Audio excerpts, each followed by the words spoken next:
je suis designer. Ce qui m'intéresse dans ce métier, c'est la transversalité, de pouvoir exprimer mon travail et ma vision à travers différents projets. Renault, c'est une marque qui fait partie de la mémoire collective. Étant français, j'ai vraiment grandi avec ce losange, avec le design de ce logo fait par Vasarely, qui est un de mes artistes préférés. J'aime l'idée du savoir-faire, j'aime l'idée de l'histoire, de la légitimité.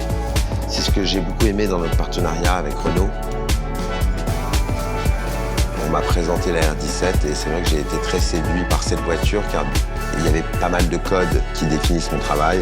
J'ai eu l'occasion de travailler sur des automobiles qui correspondaient à des problématiques, que ce soit une problématique de circulation, de taille, de mobilité. En ce qui concerne ce projet, c'est plus un poème, c'est plus une vision artistique, presque je dirais cinématographique de l'automobile. Ce qui m'intéressait dans ce programme Resto Mode, c'est vraiment l'idée de revisiter une icône. Pour moi, le challenge, c'était de la rendre encore plus monobloc que ce qu'elle n'était, d'essayer d'harmoniser les volumes, les différentes parties de la voiture. Au-delà du design, nous avons également étendu le concept du Resto Mode au moteur avec une solution 100% électrique, performante et dans l'air du temps. Je partais d'une bonne base quand même, c'est-à-dire que la base de la R17 est très intéressante. Je retrouvais mes codes déjà dedans. Donc il y avait juste à les simplifier, les magnifier, parfois les isoler, parfois les lier, parfois essayer d'enlever quelques éléments pour que ce soit plus qu'un élément. Donc de raccorder certaines fonctions, le tableau de bord, le volant et un travail aussi sur les matériaux qui était cohérent avec mon univers et mon univers architectural. L'idée, c'est qu'il n'y ait pas de séparation finalement entre l'intérieur et l'extérieur. C'est ce que j'aime faire aussi souvent en architecture. Donc l'intérieur s'inspire vraiment de l'univers du salon finalement.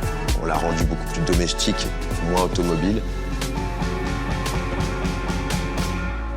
C'était une première, j'ai adoré collaborer avec les équipes de chez Renault. C'est un travail d'équipe, mais là, c'est des grosses équipes.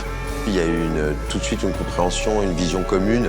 Collaborer avec les équipes de Sandjeep qui modélisaient limite en temps réel toutes mes idées. C'est-à-dire que j'ai envoyé 2 croquis et 2 minutes après, j'avais déjà les pièces qui étaient modélisées. Cette voiture m'a inspiré très rapidement. Enfin, et Gilles a adhéré, je dirais, de manière quasi automatique à la vision que j'avais sur une voiture.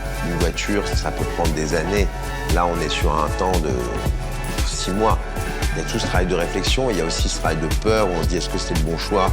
Là, on n'a pas ce temps-là. Donc il faut pouvoir être assez direct et c'est assez stimulant comme manière de travailler.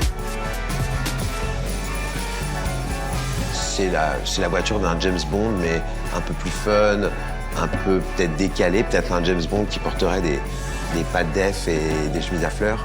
Donc ça serait peut-être plus Austin Power en fait.